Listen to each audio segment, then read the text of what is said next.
Hello, my name is Ciara Joy. I'm an Irish GP and I've recently made the move to Perth in Western Australia with the help of Transition Medical. I've been living in Perth for about 8 weeks now and generally finding it very easygoing. The quality of life here is amazing, really.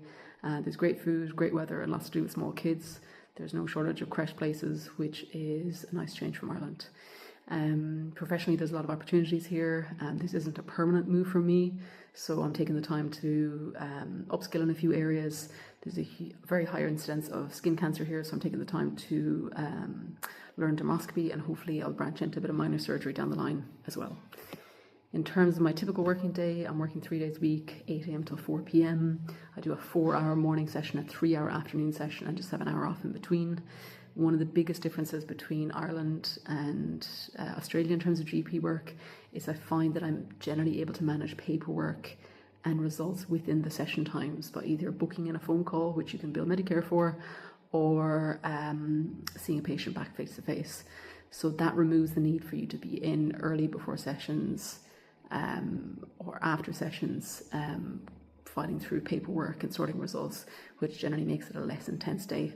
I do 3 20-minute appointments per hour, and there's great flexibility in terms of what you want to do in that regard. There are GPs in the practice that do 10-minute appointments, there are GPs in the practice that do 30-minute appointments, so the choice is yours in that regard.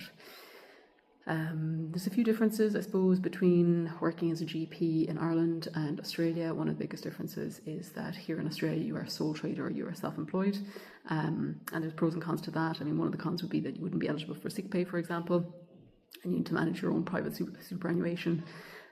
But there are definitely upsides to it as well. There's greater flexibility and you can manage your own work life or have greater control over your income. But also it gives you a greater understanding of where your income is coming from. So if you're planning on going back to Ireland or the UK, there's definitely a piece about the business of medicine that could be a great learning step here in Australia. There's also, I suppose, understanding Medicare and billing, but the practice often guides you through that. Generally, I would say Ireland compared to Australia, the workday here in GP is, I would say, significantly less intense than it is at home. I would have nothing but very positive things to say about Transition Medical. I got a recommendation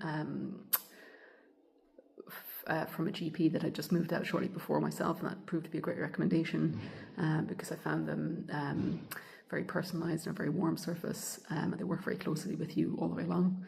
I had a call with Emma pretty early and just told her my plans and what I was looking for in terms of a GP job. She went away and shortlisted a number of practices that may be interested. I then, I suppose, narrowed that down to 1 or 2 practices, did a very informal interview and ended up accepting a job with the practice I'm currently with. They are very experienced in the area and it seems like they have a huge amount of contacts on the ground in Australia and New Zealand in terms of practices that they've worked with for years. So it was very easy for them to create that short list of practices that were interested. I used the APRA expedited pathway, which was generally a little bit less arduous in terms of paperwork and a little bit quicker than the previous one. So again, that was brilliant. The paperwork still is a significant undertaking though, so it was great to have them by my side, helping out with all that all along. They also gave me ongoing support when I was out here, checking in and making sure everything was in working order. So if you're thinking about making the move, I would have no hesitation in just getting in contact with them. They are brilliant.